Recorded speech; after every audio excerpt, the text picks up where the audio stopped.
안녕하세요. 선한부동산 최민호입니다. 코로나가 영향을 준 상가투자 수익률에 대해서 말씀드리겠습니다.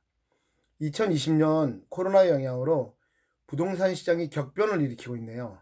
그중 오프라인 매장의 비중이 감소하고 쿠팡과 네이버 쇼핑을 비롯한 온라인 플랫폼의 비중이 증가하면서 상가는 공실이 증가하고 수익형 부동산의 가격이 하락하고 있는 상황이에요.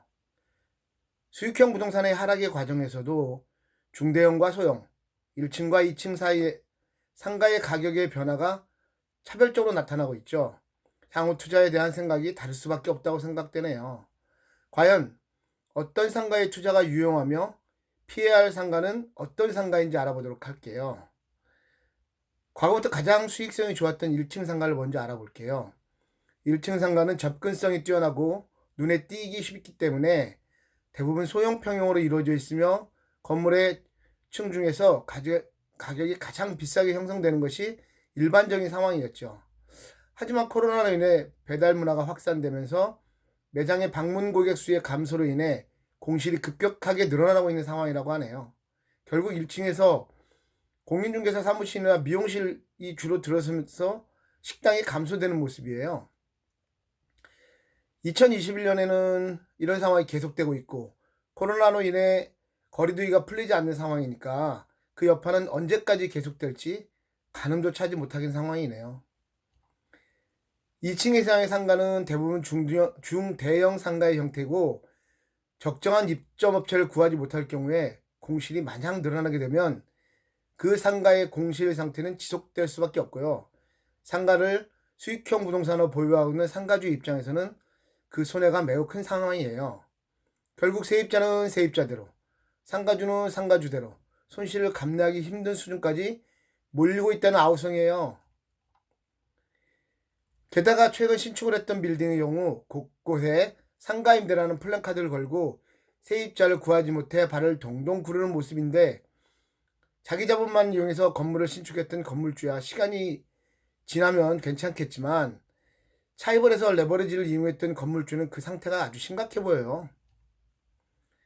새 건물의 좋은 아이템의 세입자를 구하려는 노력이야 당연한 노력이지만 병의원을 구한다는 1층 임대의 모습처럼 가장 비싼 1층의 신축 이후 장기간 공실의 상태를 지속하는 안타까운 모습이 이어지고 있습니다. 게다가 1, 2년 전부터 고층의 수익형 건물, 원룸이나 오피스텔을 신축한 건물주의 시름이 깊어질 수밖에 없는 대목이에요.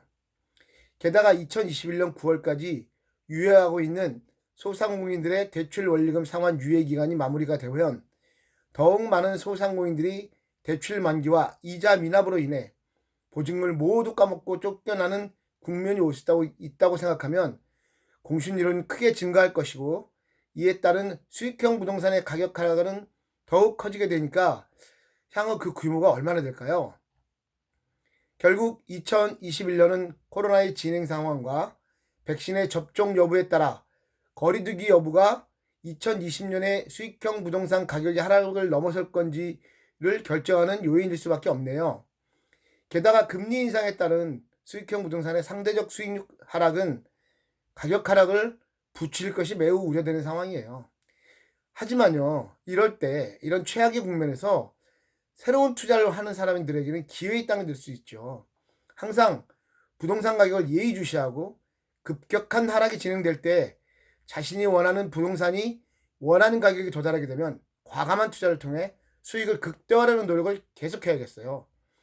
코로나가 잠잠해지고 내수 경기가 회복세를 보이게 되면 수익형 부동산의 가격 또한 회복세를 보일 것이기 때문에 수익형 부동산이 불안하다는 생각은 들고 두렵다는 생각이 들어도 올해 상가 투자에 대한 적기를 찾는 노력이 필요해 보입니다.